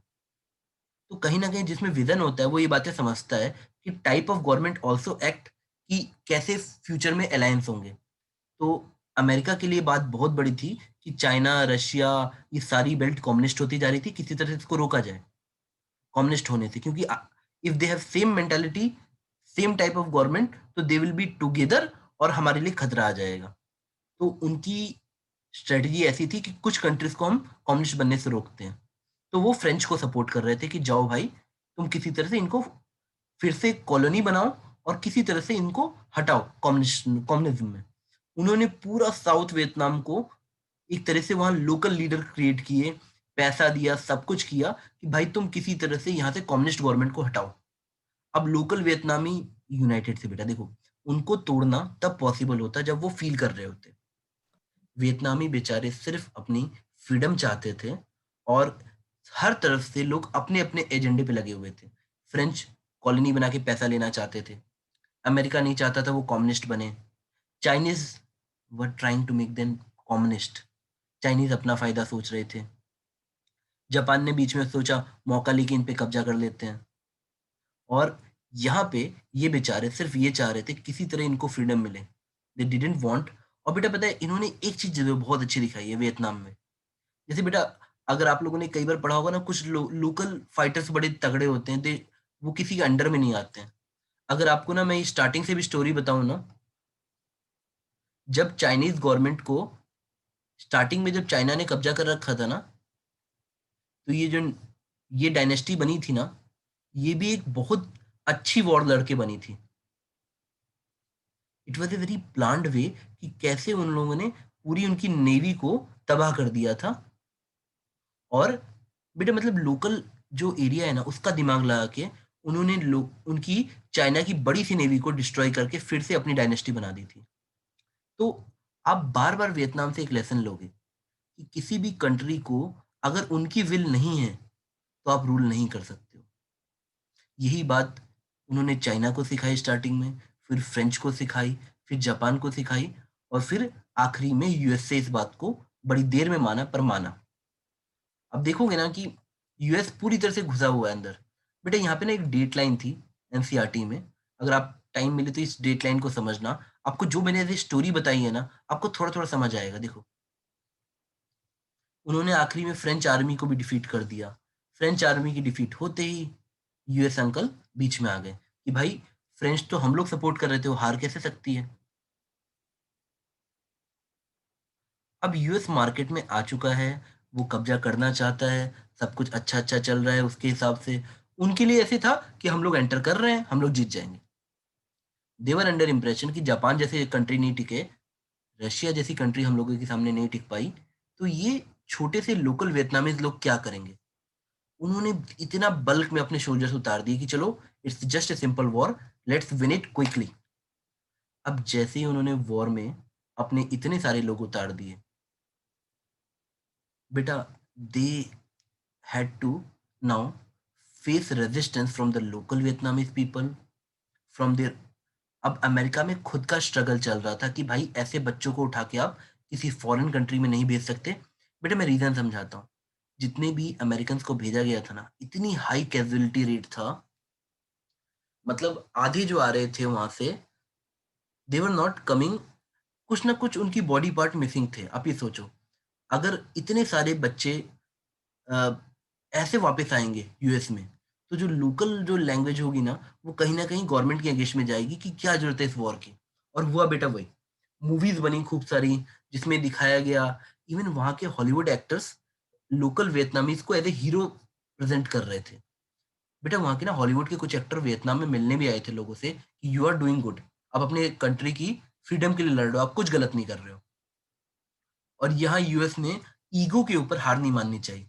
बेटा वो 30 साल तक लगा रहा, बट उसने ऐसा सोचा कि नहीं, हम अपने हिसाब से करवा ही लेंगे। हुआ कुछ नहीं बेटा। अब डेटलाइन उठा के देखोगे ना, जस्ट सी द डेटलाइन। आखिरी में पीस ट्रीटी हुई और 1975 में यूएसए ने ऑन पेपर ऐसे भी नहीं बोला कि हम हार गए, बट वो हार गया बेटा, और चला गया उस रीज़न से। और आखिरी में बेटा देखो, the socialist Republic of Vietnam is proclaimed, मतलब वहाँ कम्युनिस्ट गवर्नमेंट ही बनी। क्योंकि वो विल ऑफ लोकल थी।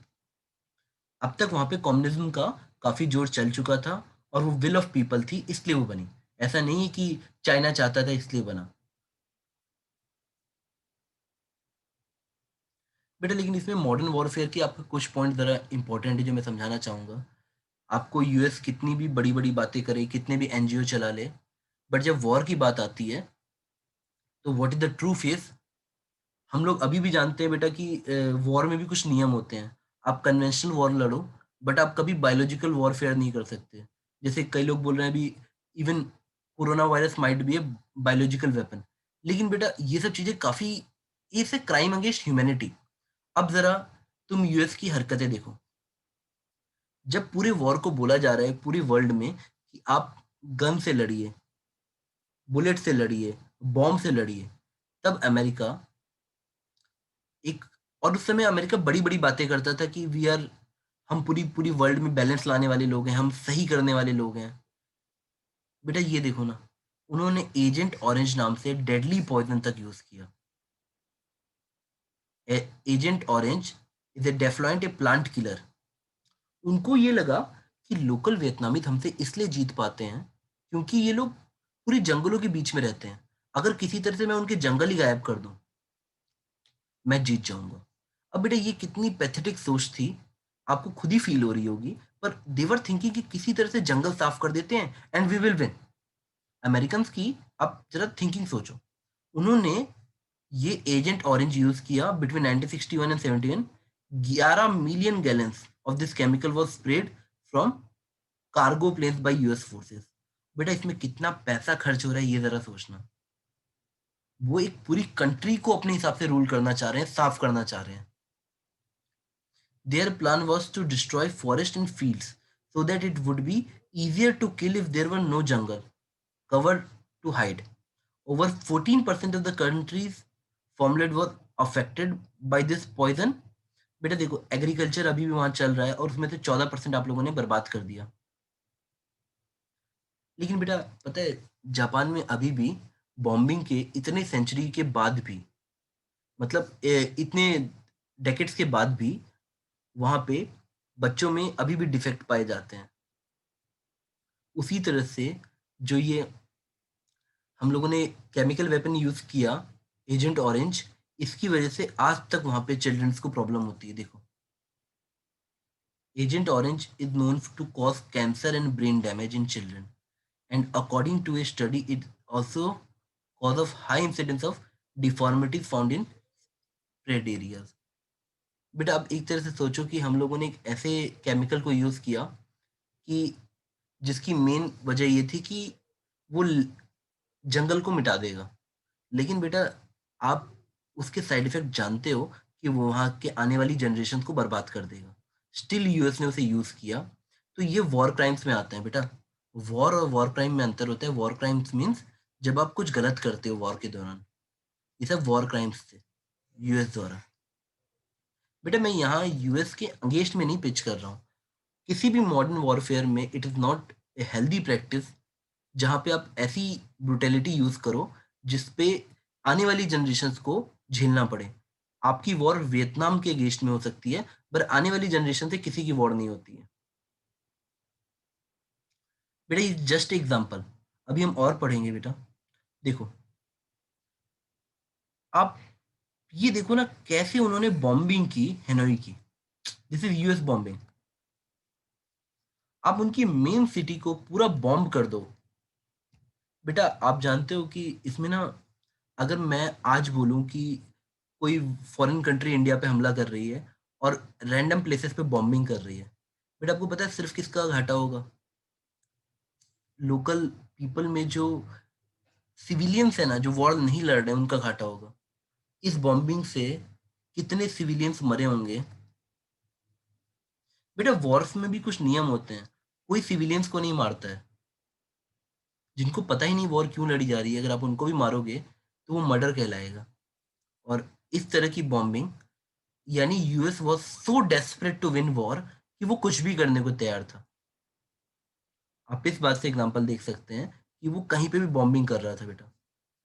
देखो ना बेटा इनकी हरकतें आप इस तरीके से सोचो। The phase of struggle with the US was brutal. Thousand of US troops arrived equipped with heavy weapons and tanks backed by the most powerful bomber of the time, B-52. The widespread attacks and use of chemical weapons. बेटा Agent Orange हमने पढ़ा, napalm napalm and phosphorus bomb. बेटा मैं इसको भी थोड़ा detail में बताता हूँ। Destroyed many villages and declined decimated jungles और civilians died in large number. और जैसे मैंने आप लोग को बताया बेटा इसका इफेक्ट यूएस में भी हुआ। Many were the critical. अब वहां पे जो लोग, बेटा देखो हमेशा ओपोजिशन पार्टी होती है। अभी भी इंडिया की चाइना की वॉर चल रही है।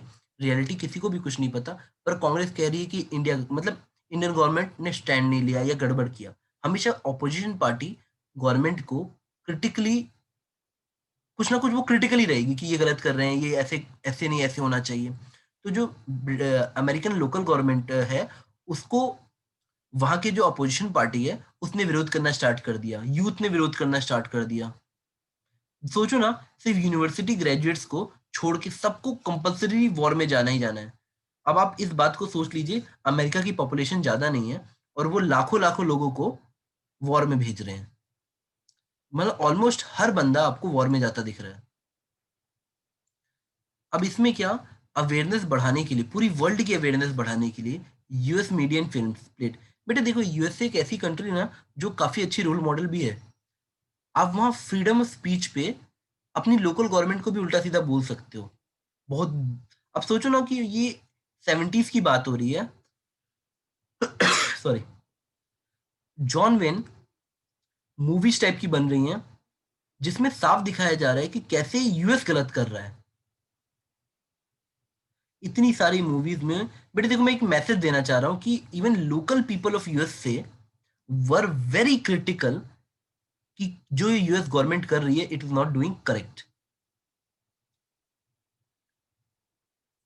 और बेटा एक चीज बताऊं, वॉर में बहुत खर्चा होता है, बहुत ज्यादा खर्चा होता है। हम यूएस टैक्स पेयर का पूरा पैसा अमेरिका के कुछ पॉलिटिशियन की कुछ विम्स एंड फैंसीज फॉलो करने के लिए कि नहीं भाई ये कंट्री तो कम्युनिस्ट नहीं बननी चाहिए, इस चक्कर में खर्च कर रहे थे। बेटा आप भी मतलब समझना कि वॉर हमेशा एक तरीके से जो कंट्री लड़ रही है भले ही वो जीतने वाली है, एक्चुअली बेटा वॉर में कोई विनर नहीं होता, लूजर ही होते हैं। तो वो इकोनॉमिकली बहुत पीछे हो जाएगी, they will lose their own people also. अब देखो बेटा, the war grew out of a fear among US policy makers planners, Ho Chi mean government. बेटा अब इससे ना वहां पे एक डोमिनो इफेक्ट क्या होता है, एक के बाद एक चीजें उनकी फेवर में होती चली गई। जो लोकल पीपल थे उनको ये लग रहा था ना किसी तरह अगर हो चिन में गवर्नमेंट टिक गई तो ये पूरी पूरी दुनिया को कम्युनिस्ट बना देंगी, ऐसे चलता रहेगा, डोमिनो इफेक्ट में चलता रहेगा। यूएस वालों को लगा कि एक लोकल क्राउड से जीतना बहुत इजी रहेगा, लेकिन they underestimated the power of nationalism among the people जो लोकल तरीके से अपनी कंट्री से कनेक्टेड है। बेटा मैं आपको भी कुछ डायग्राम के थ्रू समझाता हूँ। पहले ये सोचो, हम लोगों ने एजेंट ये वाला देखा था ना, ऑरेंज, जिससे वो प्लांटेशन को किल कर रहे थे। अब जरा नेपलैम को पढ़ो, नेपैल्म को। बेटा इसके बारे में सोच के भी आपको डर लग जाएगा। एक ऐसा ऑर्गेनिक कंपाउंड की गलती से ये थिक कर देता है बेटा, जो गैसोलीन है ना उसको थिक कर देता है, और गलती से अगर किसी ह्यूमन बीइंग पे गिर जाए तो उस एरिया पे चिपक के जलता रहेगा ये। बेटा अगर मतलब सोचो कि किसी बॉडी पोर्शन पे ये बम का ये पोर्शन गिर रहा है तो आपके एरिया पे चिपका हुआ है और ये वहीं पे रहेगा, आप निकाल भी नहीं पाओगे और ये जलता रहेगा।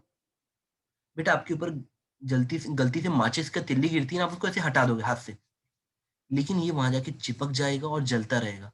मतलब किसी को अगर आपको जिंदा जलाना है तो ये उस टाइप की हरकतें हैं। अब सोचो बेटा, अगर हम ऐसी चीजें यूज कर रहे हैं तो बेटा ये वॉर क्राइम्स नहीं है तो क्या है।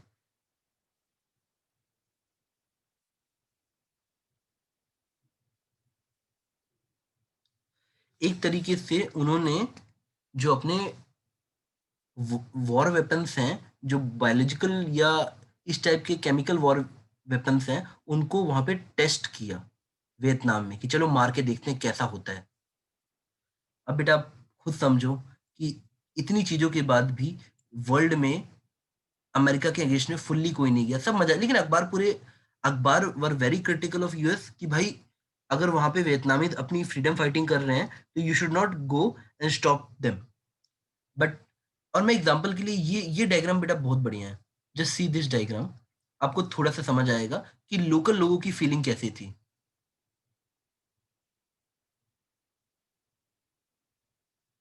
मैं आपको ऐसे समझाता हूँ, देखो ये आपको हो चिन मी ट्रेल दिखेगा।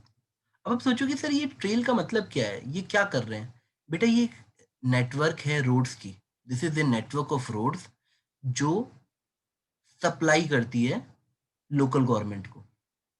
अब देखो कितनी चालाकी से ये रोड बनी है कि ये मेकोंग डेल्टा के आसपास भी है, ये अदर जगह से भी आ रही है, कंबोडिया से लाओस से होते हुए आ रही है, और हर जगह सप्लाई है। यूएस वाले इधर बॉम्ब गिराएंगे, इधर बॉम्ब गिराएंगे, नेक्स्ट डे वो लोग रोड बना लेते थे। देखो बेटा एग्जांपल भी दिख रहा है यहाँ पे, आज बम गिरे। बेटा just see the number of people, इस फिगर को ध्यान से देखो। आज वो ना ये इनकी सप्लाई को, जो लोकल रिबल्स थे उनकी सप्लाई को तोड़ने की कोशिश करेंगे, अगले दिन वो लोग रोड बना लेते थे, क्योंकि लोकल पीपल किस तरह से उनको सपोर्ट कर रहे थे, बेटा जो वियतनामीज वॉर लड़ रहे थे, जो लोकल क्राउड था, उनका सपोर्ट आपको इस इमेज से ही दिख जाएगा। बेटा देखो, ये खुद से रोड बना रहे हैं, आम आदमी। तो अगर वॉर दो आर्मीज लड़ रही हैं, तो डिसीजन, वॉर का डिसीजन पता है कैसे आ जाता है? हु इज मोर माइटियर, कौन ज्यादा स्ट्रांग है, स्ट्रांग वाली पार्टी जीत जाएगी। तो यूएस यही सोच के गया था कि भाई वी आर यूएस, वियतनामी क्या कर लेंगे, उनकी आर्मी है ही कितनी बड़ी। लेकिन जब लोकल सपोर्ट इस लेवल पे रहेगा, बेटा देखो, आप वियतनामीज पीपल को समझो, वो कितना सफर किए हैं। चाइना हुआ, जापान हुआ, फ्रेंच हुए, नाउ दे आर यूनाइटेड। उनके लिए सिर्फ वियतनाम एक बड़ा टर्म है, वी द वियतनामीज। तो अब यूएस एक एक कंट्री से लड़ रहा था, पूरी की पूरी। वहां का बच्चा, वहां की औरतें, सारे के सारे रिबेल और फाइटर्स थे। दे वर नॉट ओनली कि सिर्फ हम आर्मी से फाइट कर रहे हैं, they were fighting with every person in the Vietnam. एक एक छोटे से छोटे बच्चे ने गन उठा रखी थी। तो ऐसी जनता से लड़ना बहुत मुश्किल है। वो भी किस लिए? क्योंकि आप उनको चाहते हो कि वो कम्युनिस्ट ना बने। ये देखो बेटा, ऑन हो ये ट्रेल पे देखो किस तरह से ये लोग, औरतें, यहाँ पे बेटा मोस्टली जो ये जो ट्रांसपोर्ट है ना वेपन्स का या बाकी चीजों का, ये औरतों ने उठा रखा था। इसमें से 70-80% औरतें ही थी। ये अपने यहाँ पे पैकेट्स में 25 kg तक सामान लेके ट्रेवल करती थी। और इसी होचिन मिन्ह ट्रेल पे अगर ये लोग बाईसाइकिल यूज करते थे, तो 70-75 kg तक सामान ये लोग ट्रांसपोर्ट करते थे। बेटा कहाँ वॉर में ट्रक्स यूज किए जाते हैं। और पता है ट्रक्स वर्क यूज करने पे ना, कई बार आप रोड को थोड़ा सा डैमेज कर दो ना, तो ये जो पूरा ट्रांसपोर्ट है, ये पूरा रुक जाता है। लेकिन अब बेटा जरा ना वियतनाम का लोकल इमेजेस भी देखो, किस तरह से वहाँ जंगल है।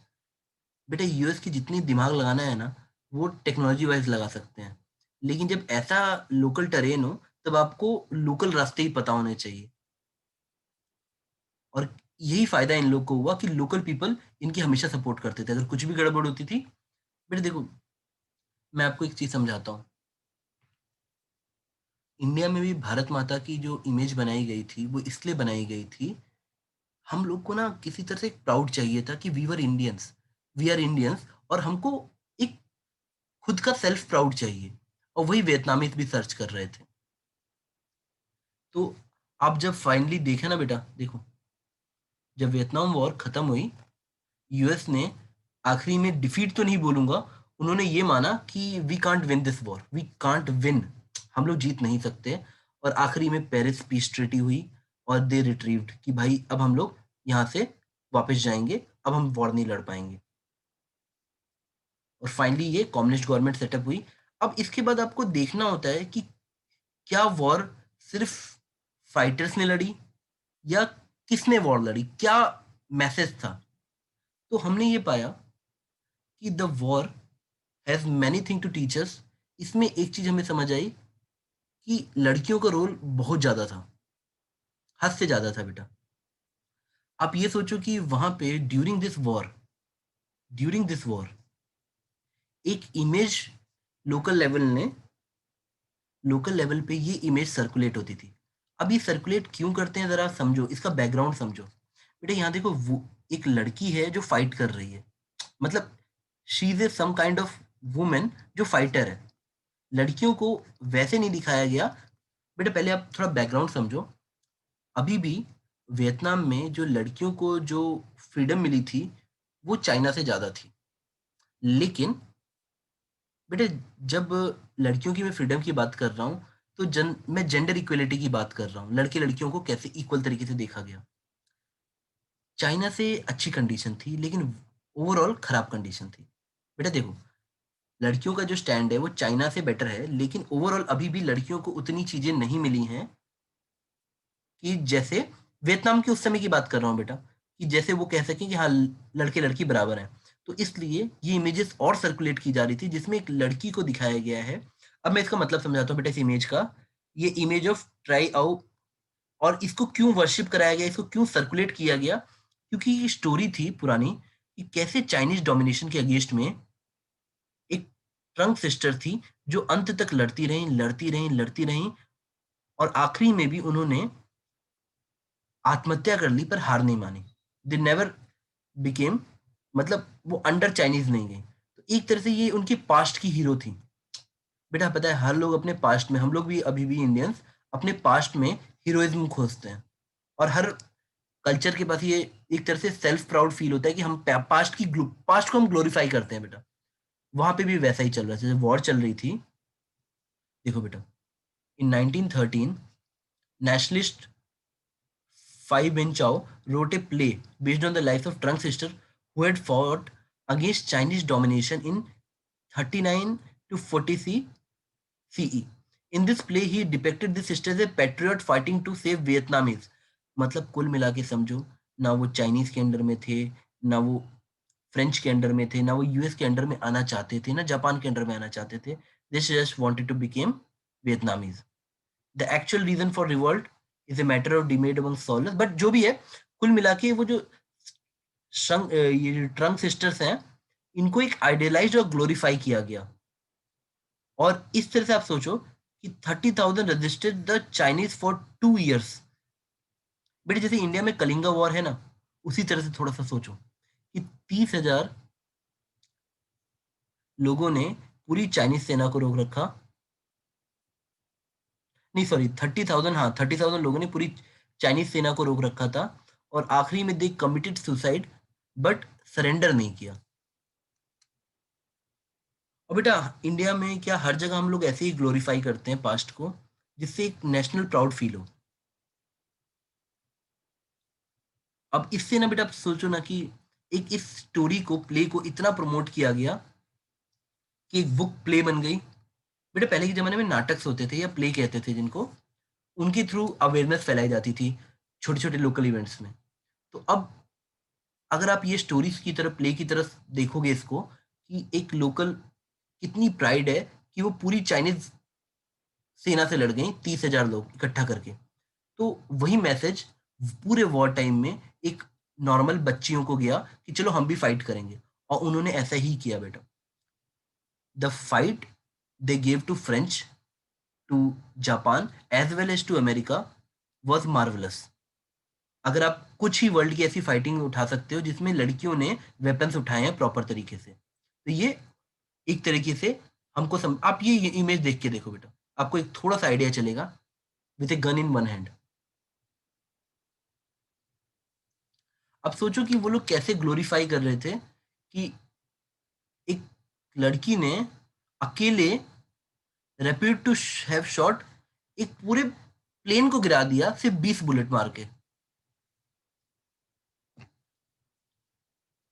आप कैसे ऐसे लोगों से फाइट करोगे जहां पे बच्चे और औरतों ने हथियार उठा रखे हैं। यूएस ने पहला लेसन लिया कि वॉर करने से पहले प्लानिंग करनी जरूरी है। अदरवाइज वो यही सोचते थे कि जिसके पास ज्यादा ताकत है वही जीतेगा। देखो बेटा, ऐसी इमेजेस सर्कुलेट होती थी। और बेटा एक तरीके से ना, एक वुमेन की ऐसी इमेज बन के बाहर आई कि जो काम करने के लिए भी इक्वल है। ऐसा नहीं कि सिर्फ वो डोमेस्टिक चीजों में अच्छी हैं, वो वर्क हो चाहे वो वॉर हो, वो हर जगह बराबर उठेंगी। देखो बेटा, आप इस लाइन से समझोगे कि किस तरह से वो लोग लड़कियों को वॉर में एक तरीके से लड़कों के बराबर पुश कर रहे थे। The prison is my school, the sword is my child, the gun is my husband. Otherwise you see women as only कि इनकी सिर्फ डोमेस्टिक ड्यूटीज हैं। अब इससे बेटा देखो, आप लेसन बहुत सारे ले सकते हो कि किस तरीके से लड़कियों का रोल रहा। उन्होंने कॉमन, एक होता है ना इन्फेंट्री की तरह एक्ट किया जो एक्चुअल में वॉर लड़ती हैं। और many women responded and joined the resistance movement. बेटे पता है जो लोकल लोग थे ना, उनको रेजिस्टेंस कहते थे वहां पे, जो यूएस के अगेंस्ट में फाइट कर रहे थे। अब देखो एक एग्जांपल है, वियतनामी women doctor nursing the wounded. अब इस तरीके से उन्होंने कितनी बार ऐसी इमेजेस को सर्कुलेट किया जिसमें दिखाया गया कि बेटा जरा वहां की लोकल हालत देख रहे हो, ये पानी देख रहे हो। अगर ऐसी जगह पे किसी को वॉर लड़नी हो तो लोकल ही लड़ सकता है, आप नहीं लड़ सकते हो। लोकल को चप्पा चप्पा पता है कहाँ पे पानी कितना गहरा है, क्या कैसे है। आप किसी तरह से वॉर नहीं लड़ सकते। बट तुम जस्ट सी कि कैसे लड़कियों का रोल कितना अच्छा रहा एक तरीके से स्टेब्लिश करने के लिए कि भाई हमारी कंट्री पे कोई रूल नहीं कर सकता। और बेटा देखो, इस पैसेज में आप एक आइडिया देखो, हमने जितने भी वहां पे ना, जितने भी चीजें काम की लोकल लेवल पे, जिसने वॉर जीतने में मदद की, 70 to 80% वर वुमेन जो काम कर रही थी ट्रेल पे। जो हम लोगों ने ट्रेल दिखाया था ना आपको, देखो बेटा यहाँ पे हम लोगों ने देखा था कि जो ट्रेल था, द हो चिन मिन ट्रेल, इसका जो 70-80% जो वर्क था, चाहे वो ट्रांसपोर्ट हो सामान का या ये रोड नेटवर्क बनाना, ये पूरा लड़कियों ने संभाल रखा था। और बेटा वॉर बहुत फ्रंट पे लड़ी जाती है, it's not always with the bullets. तुम सोचो कि इसी बीच में जब अमेरिका को इतनी दिक्कत हो रही थी, तो देवर, जो वहाँ के लोकल लोग थे, they built 6 air strip, neutralise 10 of 1000 of bombs, transported 10,000 of kilograms of cargo, weapons, food and shot down 15 planes between 1965 and 75। बेटा अमेरिका के लिए बहुत भारी बेइज्जती की बात है, उसके 15 प्लेन डुबो दिए गए। आप जरा सोचो कि एक प्लेन भी यूएस का, आज के जमाने में आप लोगों ने सुना नहीं हो किसी ने यूएस का प्लेन को गिराया है। मतलब उनकी पूरी प्राइड ना वो बेइज्जती करवा रहे थे वहां पे, वियतनाम के लोकल क्राउड के अगेंस्ट में वो अपनी बेइज्जती करा रहे थे। उनका जो पूरा एक एक ऑरा टाइप का था ना कि we are the supreme power, वो लोकल वियतनामीज ने पूरा बर्बाद कर दिया। हर दिन अखबार में ये खबरें तो आती थी कि इतने वियतनामीज को मारा गया, ये हुआ, बट किसी भी जगह पे ना, जब वो लोग यूएस का देखते थे ना कितना घाटा हुआ, तो यूएस वालों को ज्यादा घाटा हुआ, चाहे वो मॉनेटरी टर्म में हुआ, चाहे वो बेटा number of people died in the war, सब कुछ लेके यूएस का ज्यादा घाटा हुआ। और बेटा ये आखिरी में ये फोटो क्या दिखाती है, किस तरीके से वहां लोकल जो रिबेल थे या रेजिस्टेंस थे, they won the war. It was clear that the US had failed to achieve its objective. The Vietnamese resistance had not been crushed. The support of the Vietnamese people for US action had not been won. बेटा पता है वहां पे local एक fraction खड़ा करना चाहते थे यूएस वाले, साउथ वाली जगह पे, कि जहां पे local fraction shall fight, but ऐसा नहीं खड़ा हो पाया, दोनों पार्टीज यूनाइट हो गई। उन्होंने बड़ी कोशिश की कि साउथ वियतनाम और नॉर्थ वियतनाम अलग अलग हो जाए, लेकिन आखिरी में दे बिकम यूनाइटेड, और हार इन्हीं की हुई, यूएस वालों की। और बेटा पता है this war is called first television war. क्यों? इसकी पूरी हाईलाइट लाइव टीवी पे चलती थी। This is the first television war that world saw. अब many become delusion with the what US was doing, and writers such as Mary रतिन actress like, बेटा जैसे मैंने आपको बताया था ना कि वहां के लोकल लोगों ने भी, यूएस वालों ने वियतनामीज को एज ए हीरो किया, बनाया, praise their heroic defence of the country. और बेटा अगर आप देखोगे तो किसी भी तरीके से हम किसी कंट्री के अगेंस्ट जाके वॉर इसलिए नहीं कर सकते क्योंकि वहां गवर्नमेंट किस टाइप की है।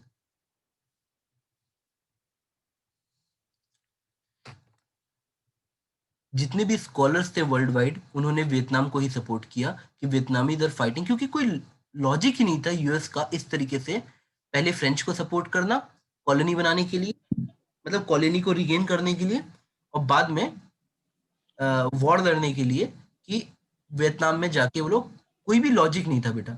आखिरी में पीस ट्रीटी हुई और वाइड स्प्रेड क्वेश्चनिंग हुई गवर्नमेंट की, यूएस की, कि क्यों इतना आप लोगों ने वॉर में खर्चा किया, क्यों इतना, आपको क्या फायदा हुआ। 1974 में बेटा पीस ट्रीटी हो गई इन दोनों के बीच में।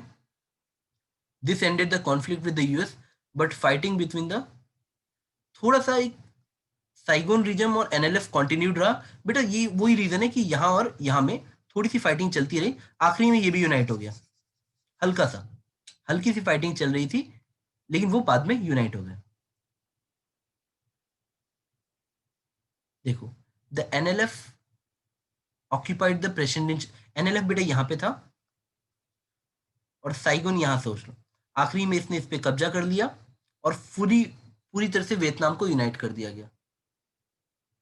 अब एक तरीके से हमने पूरे रोलर कोस्टर से गए, हमें समझ आया कि एक लोकल वियतनाम था, उसके बाद हमको ये समझ आया कि चाइना ने कब्जा किया, लोकल वियतनामीज ने एक फाइट बैक करके अपनी डायनेस्टी स्टेब्लिश की, डायनेस्टी एस्टेब्लिश करते करते करते करते करते करते एक ऐसा टाइम आया कि फ्रेंच ने इसको अपनी कॉलोनी बना ली। अभी हम लोग फ्रेंच से रेजिस्टेंस लड़ ही रहे थे, सब कुछ ठीक हुआ ही था कि एक तरह से जापान ने भी हमला कर दिया। जापानीज़ को खदेड़ के बाहर किया गया। तब तक फ्रेंच वीक हो चुके थे, पर फ्रेंच को यूएस का सपोर्ट मिलने लगा और वॉर जारी रही। वियतनाम स्ट्रॉन्ग हो रहा था, वॉर जारी रही। आखिरी में जल के जब फ्रेंच लोग वहाँ से रिट्रीव किए, तो यूएसए पूरी तरह से घुस गया कि किसी तरह से हम पूरी वर्ल्ड को कम्युनिस्ट नहीं बनने देंगे, we will enter into the picture और किसी तरह से वियतनाम को कम्युनिस्ट बनने से रोकेंगे। But at the end of the day, the will of local people won. वो यूनाइटेड थे, वो वॉर बेसिक ग्राउंड रूल से लड़े, ना कि सिर्फ टैंक और इन सब के दम पे। उन्होंने लोकल लेवल पे दिमाग लगाया कि लोकल टेरेन क्या है, उसको समझते हुए वॉर लड़ी और हर फैक्शन ऑफ पॉपुलेशन को यूज़ किया, चाहे वो बच्चे हों, चाहे वो वुमेन्स हों, सबको यूज़ किया गया। तो इस तरीके से यूएस की हार हुई बेटा। लेकिन आप जनरल मैसेज समझो, इसमें ना आपको बेटा एंटी इंपीरियल कल्चर भी समझाया गया है कि कैसे लोगों ने फ्रेंच लोगों की चीज़ों को समझा और उसके अगेंस्ट में खड़े हुए। कैसे आप एक बेटा एक नेशनलिज्म की फीलिंग समझो ना, क्यों वो बार-बार के जाके ये इमेज ऊपर बना रहे थे देखो, why this image is there? बेटा क्यों हम लोग पास्ट को ग्लोरीफाई करते हैं? नेशनलिज्म का मतलब ही यही होता है कि हम किसी पर्टिकुलर लैंड एरिया या किसी एक बाउंड्री के साथ अपने आप को कनेक्ट करके फील करें, कि हाँ, ये मेरा देश है। This is my country, this is जैसे हम लोग दिस इज़ माय इंडिया कहते हैं, तो उसी तरह से हम लोग पास्ट के हीरोज़ क्रिएट किए गए वहाँ पे, जिससे एक नेशनल इमेज बने कि नहीं Vietnam is a different entity. बेटा देखो इतना सब कुछ हुआ, हम लोग अब इसको जाके बोलते हैं कि हाँ, ये था हमारा इंडो चाइना सेक्शन। बेटा मैं आप लोग को ओपन करता हूँ, आप लोग क्वेश्चन पूछना चाहो तो पूछ सकते हो बेटा।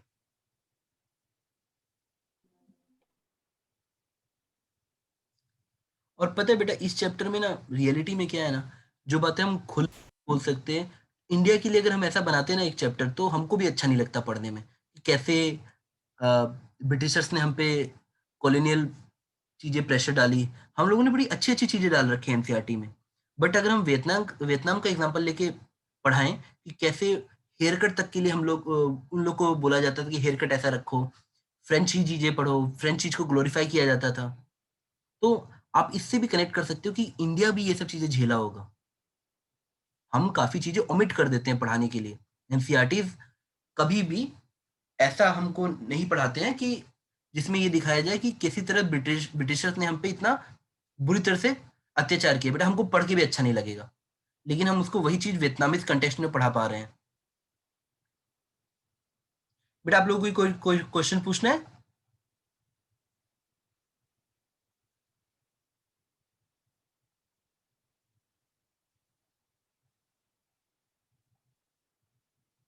आप चाहो तो एक बार ना एनसीईआरटी का हल्का-सा रीडिंग कर लेना बेटा। I hope this will help in NTSC. School examination में तो ये अब आएगा नहीं। और बेटा आई फ़ील कि जब चीज़ें नॉर्मल होंगी, ये फिर से आएँगे ये सब चैप्टर्स।